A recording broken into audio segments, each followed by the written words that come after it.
Te dijeron que no se podía. Te dijeron que un hombre solo, sin maquinaria, sin contratos, sin rosca, jamás podría llegar. Sergio Fajardo es el que tiene... Te metieron miedo con encuestas pagadas y con silencios cómplices. Eso hacen los de siempre cuando saben que se les acabó el tiempo.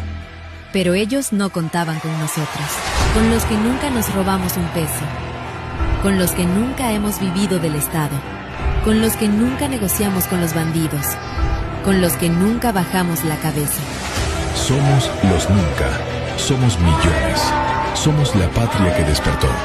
Y esta vez no hay segunda vuelta. Esta vez no hay tiempo para ensayos, ni para cálculos, ni para los de siempre. El 31 de mayo, en una sola vuelta, el pueblo cierra el ciclo del miedo, derrota a Cepeda y a la mafia que lo sostiene y empieza la reconstrucción.